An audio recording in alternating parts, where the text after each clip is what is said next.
Ei, literatas, tudo bem com vocês? Aqui é a Giza Vadsky e hoje a gente vai conversar sobre um dos grandes romances da literatura inglesa, um dos grandes livros que marcam e permeiam aí a vida da nossa queridíssima Jane Austen, essa mesma que escreveu Orgulho e Preconceito. Hoje a gente vai conversar sobre o livro que recebe, o único livro dela que recebe o título como nome da protagonista, o que já demarca que é um romance um pouquinho diferente, não em questão de estrutural e de como que ela monta as coisas dela, mas sim em questão da personalidade da nossa protagonista, que é sim a protagonista mais irritante da Jane Austen e que foi considerada por ela própria uma protagonista que ninguém gostaria, menos ela. Então você já tem uma noção do que vai ser esse romance que simplesmente me deliciou das primeiras páginas até as últimas, e foi maravilhoso lê-lo, acompanhar as aventuras da Emma e o descobrimento dela, né? O autodescobrimento. Então, antes de começar, já deixe seu like e se inscreva no canal para você não perder nenhum vídeo, porque esse ano 2025 estará repleto de novidades, então não perca nada. Fique atento aí ao canal. Então vamos conversar um pouquinho sobre esse livro simplesmente maravilhoso da Jane Austen, Emma. Essa edição que eu estou aqui, né, é da Penguin. Eu gostei muito dessa edição por 3 motivos. A tradução, o prefácio junto da introdução, que pra mim a introdução me ganhou o coração. O prefácio tem um probleminha que é meio enviesado, tá? Então quando vocês leem, talvez vocês percebam isso. E as notas. Sim, esse livro tem notas de verdade, não referências bibliográficas. Eu não gosto quando as notas são referências bibliográficas. Eu gosto de notas de verdade, sabe? Porque eu não sou uma pessoa muito inteligente. Então, sempre que tiver uma nota pra complementar a leitura, estaremos aceitando, não é? Isso acontece em Hamlet também, que eu gravei vídeo agora há pouco, mas enfim. Vamos conversar, né? Emma contém uma das aberturas mais icônicas da literatura, porque, assim, existem aberturas bem icônicas de livros, né, como o do Mrs. Dalloway, Ana Karenina, que já tem vídeo aqui, Orgulho e Preconceito, né, que tem aquela frase lá de todo homem em posse de boa fortuna precisa achar uma esposa, da Jane Austen, que é uma frase que contém uma ironia absurda e o torna tão magnífico. E Emma, por quê? Porque a abertura de Emma é simplesmente uma delimitação do terreno muito boa do que a gente vai encontrar no livro, e ela acaba trazendo uma visão com um pouco de duplo sentido, como a gente tem aqui na introdução, na página 37. Eu vou ler a introdução do livro. Emma Woodhouse, bela, inteligente e rica, com um ar confortável e uma natureza alegre, parecia reunir algumas das melhores bênçãos da vida e viver há quase 21 anos no mundo com muito pouco a afligi-la ou irritá-la. É uma abertura, aqui nós temos a pessoa que escreveu a introdução. É uma abertura tão brilhante que chega a ser cruel. Com um toque de pena, Emma está diante de nós, uma deusa arrogante de Surrey. Sua história se desenrola com uma velocidade alucinante, e o curtíssimo primeiro capítulo estabelece uma das visões telescópicas mais abrangentes e completas de uma personagem, de uma situação que existem em toda a ficção. Deparamos com uma moça cheia de vitalidade, que tem poder, autoridade e um egoísmo mais do que suficiente para os erros perdoáveis da juventude. Essas 3 características permitem que Emma faça papel de boba com pessoas que estão próximas da aprovação do casamento e a impedem de enxergar seu próprio dilema. Sim. Então você já tem uma noção do que vai falar. A premissa do livro é a seguinte: Emma, essa rainha de Highbury, essa pessoa, a última bolachinha do pacote, ela decide que é uma ótima casamenteira e que consegue realizar uniões fabulosas. Então ela conseguiu, né, entre muitas aspas, casar a governanta dela com uma pessoa que chegou na cidade, né, o Sr. Wellston. Então, com base nela, foi ela que arranjou o casamento. Só que a gente tem um personagem que é simplesmente fundamental à nossa trama, o Sr. Knightley. E ele fala que ela atrapalhou mais do que ajudou. E eu tô com ele, tá? Se bobear, ela teria arruinado tudo, igual ela faz o resto do livro. Mas não vamos colocar a carroça na frente dos bois. Um comentarinho antes de realmente começar a história. E isso tá no prefácio, na página 18. Fala que Emma, os 3 volumes de Emma são organizados como uma dança, como um baile. Eu vou ler pra vocês. Evidentemente, esse arcabouço não dá conta das sutilezas e pormenores do enredo nem da caracterização dos personagens, mas sugere uma espécie de movimentação que reproduz em larga medida os movimentos das danças em voga na regência, como o minueto, a quadrilha, o cotillon, a bourlangier ou o country dance inglesa, com suas coreografias, personagens que se aproximam e se separam e frequentes trocas de posições e pares. Nesse sentido, os bailes nunca são meros enchimentos. Nesses romances, pela relevância das conversas aparentemente triviais, mas carregadas de sugestões e duplo sentido, e pela própria coreografia que as personagens executam pelo salão, mesmo quando não estão dançando. Mesmo se eu lesse isso 500 vezes, eu não teria percebido. Fenomenal. A gente tem em Emma um baile, diferente de Orgulho e Preconceito, que a gente deve ter uns 15, né? Mas a gente tem um baile que é organizado pela Emma e por um outro personagem que a gente vai comentar ao longo da história. Então vamos lá. O livro vai começar com essa abertura icônica, né? E aí a gente vai descobrir que a governanta da Emma, a senhorita Taylor, se casou com o Sr. Wellstone. Então ela teve que sair de Hartfield, que é a casa da Emma, e ela foi morar em Randalls. Que é assim, curtíssima distância, elas vão direto pra lá, mas assim, elas estão num momento de, a Emma e o pai, o Sr. Woodhouse, estão num momento assim de profunda tristeza e indignação pela senhorita Taylor ter deixado eles. Então a gente tem já uma questão um pouco egoísta dos dois, porque eles acham, o Woodhouse principalmente, ele acha que a senhorita Taylor não ia ser feliz lá e ela deveria ter permanecido em Hartfield, porque lá ela seria feliz, teria o seu conforto, mesmo o Sr. Wellstone sendo um homem inteligente, educadíssimo, elegantíssimo, maravilhoso. O Sr. Woodhouse não concorda. A senhorita Taylor seria melhor cuidando deles e ficando lá. Então, assim, a Emma tá simplesmente desolada porque a senhorita Taylor não era tanto como uma governanta e uma pessoa que acabou substituindo a mãe dela, já que a mãe dela faleceu muito jovem. Então, a senhorita Taylor meio que estava nesse papel aí de cuidar da Emma e da irmã da Emma, a Isabella. Só que acabou que ela virou uma amiga mais íntima da Emma e ela não dava tanta bronca na Emma, sabe? Era mais uma amiga mesmo. Então ela assim, educou a Emma com muitos mimos, como a gente fica sabendo. Nada incomodava a Emma, ela podia fazer o que ela bem entendesse, porque ela era a rainha aí da cidade de Hydeburn. Então, assim, ela arranjava o casamento que quisesse, a vida era ela que mandava. Então a gente tem essa situação meio delicada, e a gente tem agora a Emma sendo deixada pra cuidar completamente do pai, porque só sobra ela agora pra entreter o pai dela.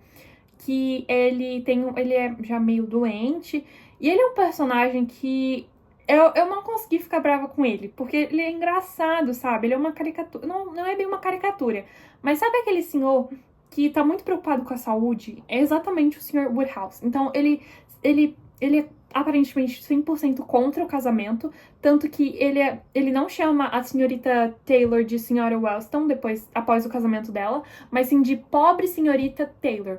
A filha dele, a Isabella, que se casou com o John Knightley, que é irmão de do Sr. Knightley, que é simplesmente fundamental para nossa história, ele chama ela, não chama ela de senhora John Knightley, por mais que ele seja o pai, pudesse chamar ela de Isabella, ele chama ela de pobre Isabella.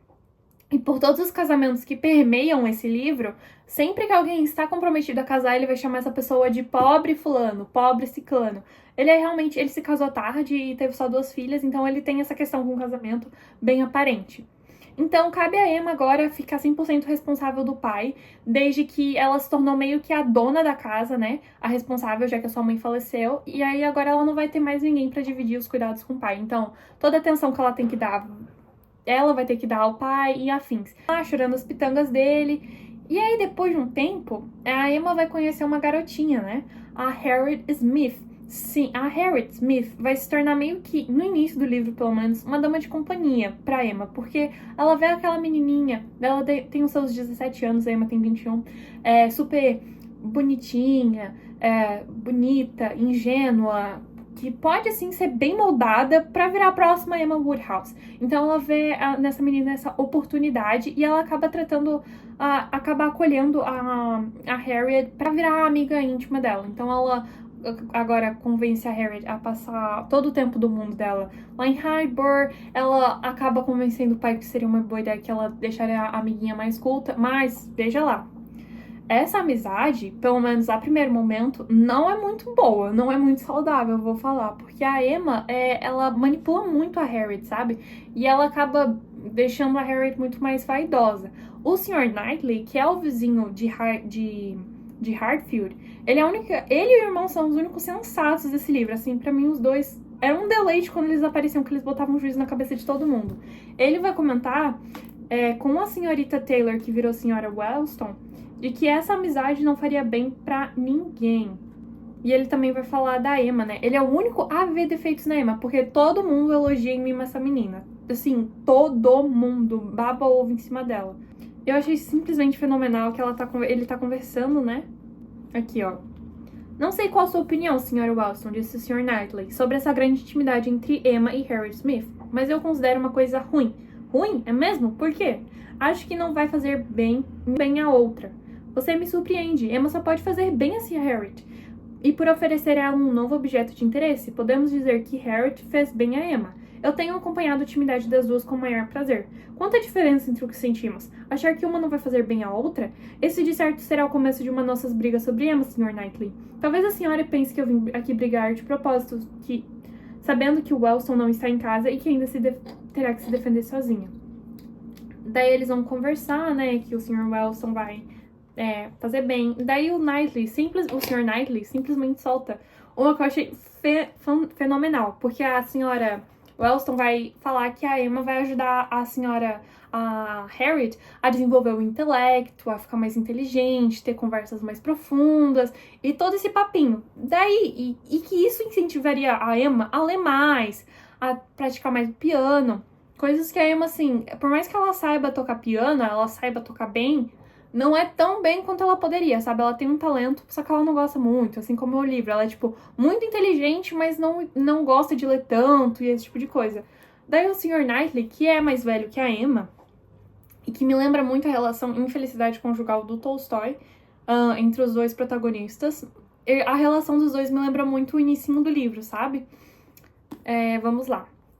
Emma vem pretendendo ler mais desde que tinha 12 anos. Eu achei isso fenomenal. Já vi muitas listas que ela fez em épocas diversas de livros que pretendia ler inteiros, e eram listas muito boas, muito bem escolhidas e muito bem arrumadas.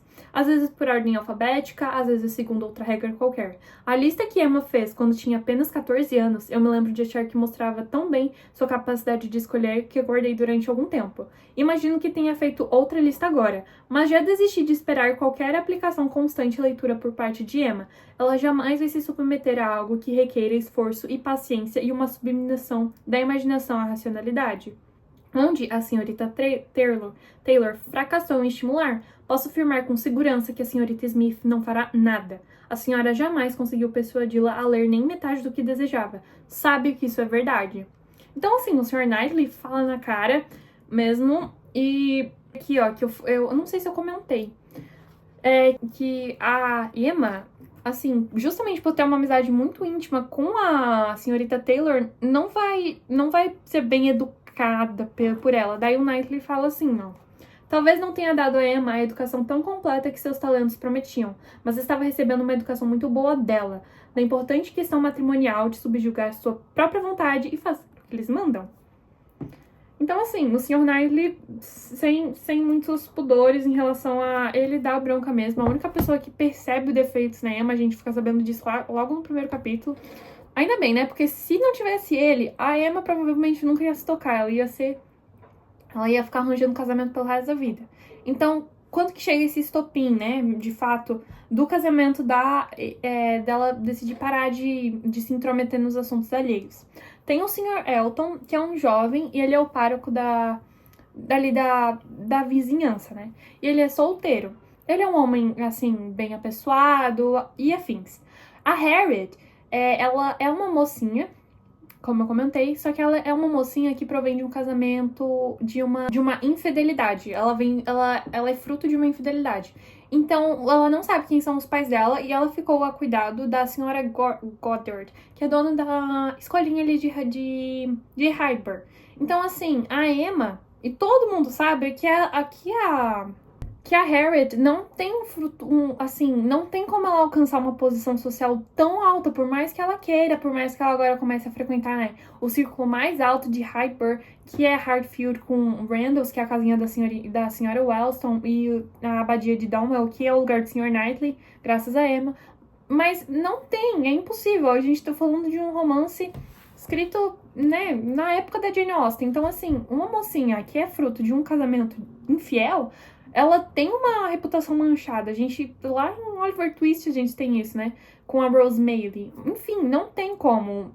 Ela vai, assim, só trazer infortúnios pra pessoa que ela vai adquirir casamento. A Emma sabe disso e decide ignorar. O que ela toma por decisão certa? Que o Sr. Welton precisa se casar com a Harriet. Então, assim, ela vai levar a Harriet a se apaixonar pelo Sr. Welton. Ela nunca tinha pensado no Sr. Elton, até a Emma ficar enchendo a paciência dela com isso, de que o Sr. Elton tá prestando atenção nela, tá se interessando por ela, e tudo isso que vocês podem imaginar. Então, ela leva a Harriet a negar um pedido de casamento que seria muito bom e saudável para ela. Um casamento com o jovem Robert Martin. Ele é um fazendeiro, por mais que ele não seja um cavalheiro, como o Sr. Knightley, por exemplo, ele é uma boa pessoa, ele é esforçado, ele não é burro, ele é bem inteligente, na verdade. Ele tem uma certa elegância, só que ele não tem uma posição tão alta quanto a Emma acha que é necessário, sabe? Então, assim, ela vai falar todos os maus dele quando ele manda uma carta pra Emma, pra Harriet, falando que propõe casamento a ela, e a Emma vai levar a Harriet a recusar esse pedido de casamento. Tanto que isso é motivo de uma briga bem feia entre a Emma e o Sr. Knightley, que ela acaba contando isso pra ele, né, que ele é um amigo do Robert Martin, e aí ela vai ficar sabendo disso, ele vai ficar sabendo disso, e eles vão ficar assim se falar por um tempo, porque assim, de fato, o que ela fez foi terrível. E aí, depois dessa... E ela não sente remorso por isso, ela não sente um pingo de culpa por ter feito a amiguinha dela recusar. Por isso que eu falo, eu acho que a Harriet, nesses primeiros 2 volumes, pelo menos, tá mais pra uma dama de companhia da Emma, sabe? Tá mais pra uma boneca, pra um fantoche, porque a Emma não tem muito o que fazer, sabe? Ela poderia ler, poderia estudar, poderia se comprometer a várias coisas, mas não, ela decide interferir na vida dos outros, e isso torna ela muito chata nesses primeiros momentos. Tanto que me leva a pensar que se o livro fosse escrito em primeira pessoa, talvez fosse bem difícil de aturar ela, tá? Porque ela tem uns julgamentos, assim, bem equivocados das pessoas, e ela acha que ela é superior a todo mundo. Então, assim, ela vai levar a Harriet a perceber que o Sr. Elton tá cortejando ela. Por mais que seja muito claro que o Sr. Elton não está cortejando a Harriet. Ele está cortejando claramente, mas assim, não é pouco, não é assim, velado. Está cortejando a Emma. E a Emma, assim, justamente por essa vaidade dela e achar que o Sr. Elton não está no mesmo nível dela, ela não percebe e acaba falando: nossa, Harriet, você percebeu que ele fez isso? Você percebeu que ele fez aquilo? Ele tá totalmente apaixonado por você, ele vai te pedir em casamento logo. Tanto que chega, o ápice disso é quando a Emma tá fazendo um retrato da Harriet. E assim, é um retrato que não é... Assim, é um bom retrato, só que não é tão bom porque ela não se especializou tanto nesse negócio do desenho. Daí elas vão falar disso. E aí, gente, eu acho muito engraçado que o Sr. Elton vai babar ovos em cima desse retrato, falando: nossa, você desenhou de forma tão perfeita, ela tá tão parecida, não sei o que, não sei o que lá. Daí o Sr. Knightley vai ver e vai falar assim: nossa, Emma, mas a Harriet ficou muito alta nisso daqui. Simplesmente maravilhoso. E mesmo sendo um desenho, assim, um retrato bem comum, o Sr. Knightley, o Sr. Elton vai imprimir, meu Deus, vai emoldurar, vai levar até pra Londres e tal. E aí vai chegar no cume disso, quando é ceia de Natal, a Emma e o Sr. Knightley fazem as pazes e afins. E aí eles estão lá numa casa, a casa de Randalls. E aí eles estão lá ceando e tal. E a Harriet não pode ir justamente por ela estar doente. E aí a Emma fica perguntando, né, se o Sr. Elton foi lá ver ela e todas essas questões. E o Sr. Elton, dá pra ver, ele não tá ligando muito. E a Emma começa a ficar meio encucada. Porque durante esse período do Natal, a Isabel e o John Knightley, que moram lá em Londres com os filhinhos deles, foram visitar. E aí o John Knightley percebe que o Elton está apaixonado pela Emma. Ele fala isso pra ela. Ela fala assim: como você pode dizer algo assim pra mim? Acha que eu não iria perceber um cortejo, não sei o que, não sei o que lá, igual você tá falando? Não, você está equivocado, eu nunca me equivoco, não sei o que, não sei o que lá. Então, daí ela fica nisso. Daí, nessa ceia de Natal, o Sr. Elton começa a fazer um cortejo que deixa de ser tão velado e começa a ficar, na verdade, muito aparente. E a Emma, aí a Emma começa a perceber que o cunhado tá falando talvez algo certo, né? Tem um quê de questão real aí, e aí ela fica estranhando isso. Na volta, né, depois dele ficar rindo muito, pulando quase de felicidade, eles voltam na mesma carruagem, porque tá nevando, e aí o Sr. Woodhouse, que não é uma pessoa muito sociável, decide voltar, e aí todo mundo vai voltar, e aí quando vê, ela acabou ficando sozinha na carruagem com o Sr. Elton.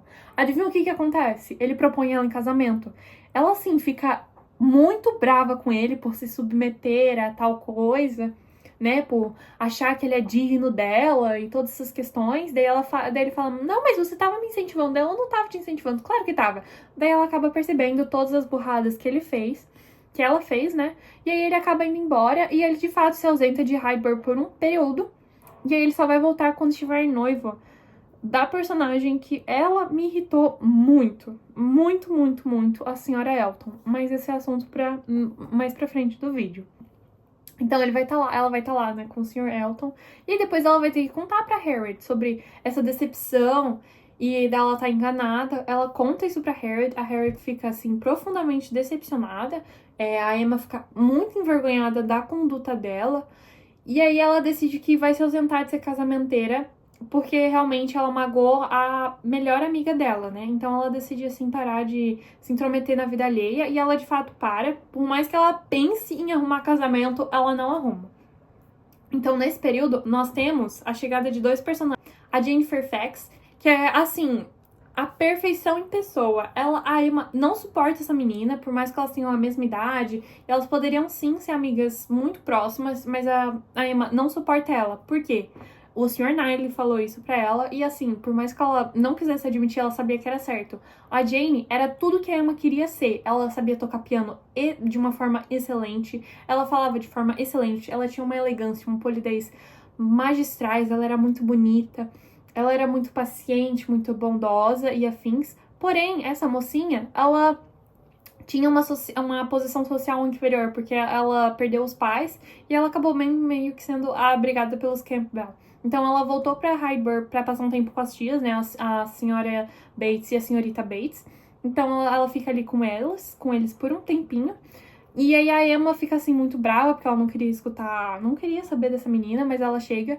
E também chega o filho do Sr. Wellston. Não é da Sra. Wellston, tá? Porque o Sr. Wellston contraiu um outro casamento com a Sra. Churchill.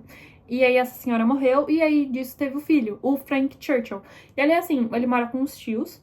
E aí ele foi visitar Highbury pra parabenizar o pai pelo casamento e afins.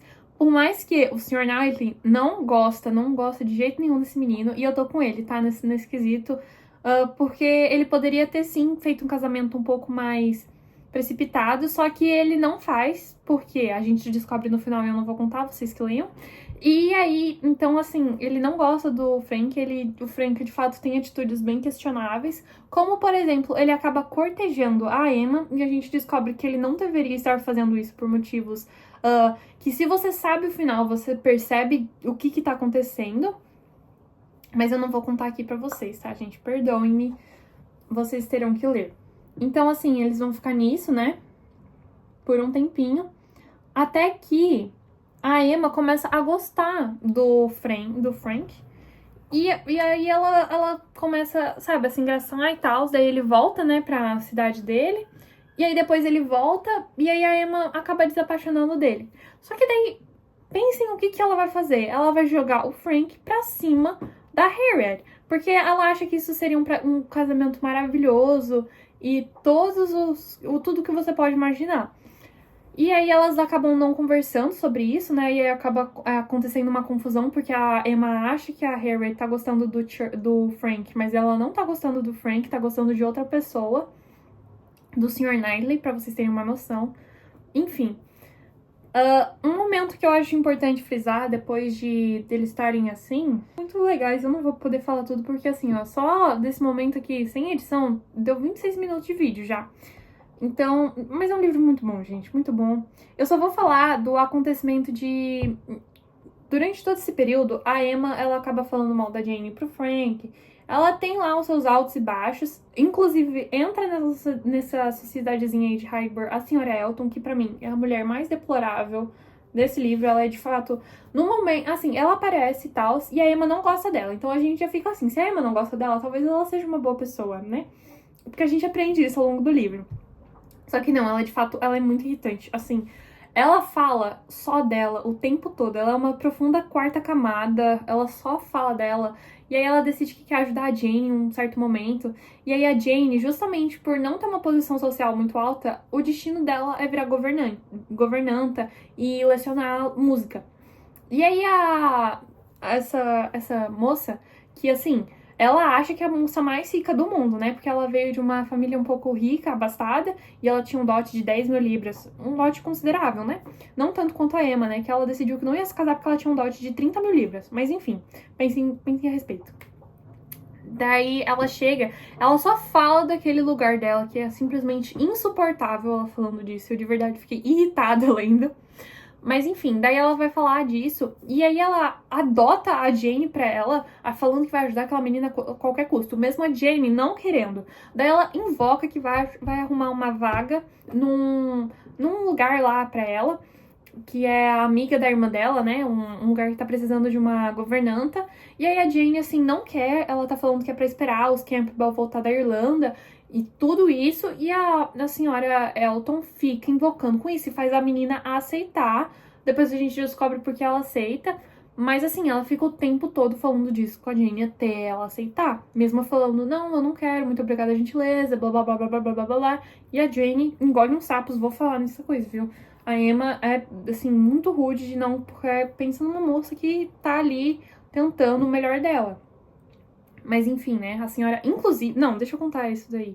A senhora Elton, a gente... Eu aceitei a indelicadeza dela quando ela falou Knightley pra Emma. Sem colocar o senhor Knightley. Eu nem precisei ver a nota disso, porque quando ela falou, o Knightley não sei o quê, sem nunca ter encontrado com homem, tá? Sem nunca ter encontrado com homem. A Emma ficou indignada e eu também fiquei indignada. Como que essa mulher toma a liberdade de falar com uma pessoa desse jeito, sem nunca ter encontrado ele? Por mais que o Sr. Elton fale do Knightley desse jeito, as mulheres simplesmente não vão tratar a pessoa assim. Nem a Emma, que conhece o Knightley desde que ela nasceu, porque o Sr. Knightley é 16 anos mais velho que ela. Desde que ela nasceu, ela não chama ele de outra coisa senão Sr. Knightley. Assim, acho que o dela poderia, sim, chamar ele pelo primeiro nome, né, que é George, mas ela fala que também nunca chama ele assim. Mas enfim, ela poderia e não faz, justamente por uma questão de respeito. E a senhora Elton, que chegou, nem conhece o cara, fica chamando ele de Knightley. E não é só dessa vez, toda vez que ela se refere a ele, ela usa de forma informal, assim. Isso aí me irritou bastante nela, tá? Bastante. Mas enfim, o ápice dessa história, né, que a gente vai ter, acho que talvez, o que vai fazer a virada de chave em relação ao amadurecimento da Emma é o evento em Box Hill. Nesse evento tá todo mundo, tá? Daí eles estão fazendo um piquenique e a Emma é super indelicada com a senhorita Bates, porque é uma senhorita que ela fala muito. Assim, tem momentos que ela fala 2 páginas inteiras, assuntos bem triviais e afins, e ela fala bastante. Daí a Emma faz uma brincadeira super maldosa com isso. E eu fiquei com tanta dó, porque assim, ó, a senhorita Bates demora um pouco pra perceber, e quando ela percebe, ela fica meio... Ai, que adorável, Emma, que adorável. Então, assim, o Sr. Knightley dá uma boa represária nela, ela de verdade se arrepende, e daí pra lá ela acaba realmente mudando seu comportamento com a Jane, que ficou meio doente, então ela se propõe a ajudar, por mais que a Jane não aceite. E a gente descobre o motivo porque ela acaba se resolvendo, ela acaba mudando seu comportamento com a Harriet, porque ela percebe que a Harriet tá muito vaidosa, querendo contrair o matrimônio com uma pessoa que é infinitamente superior a ela em relação à posição social, o que não seria adequado, de fato, pra Harriet. Então a Emma acaba decidindo se afastar um pouquinho dela. E basicamente vai ser esse o final, acho que vocês sabem como é que vai terminar o livro, mas enfim, é uma leitura maravilhosa. E eu queria fazer um comentário do John Knightley, que é o irmão do Sr. Knightley. Ele, pra mim, é um dos melhores personagens do mundo, tanto pela sensatez dele, quanto ele é muito engraçado. Porque ele não gosta de sair de casa. Eu me vi muito representada com ele, porque tem um momento que chega o Sr. Wellston, a Emma tá dando um jantar lá de felicitações ao Sr. Elton e a Sra. Elton. E aí o Sr. Wellston chega depois.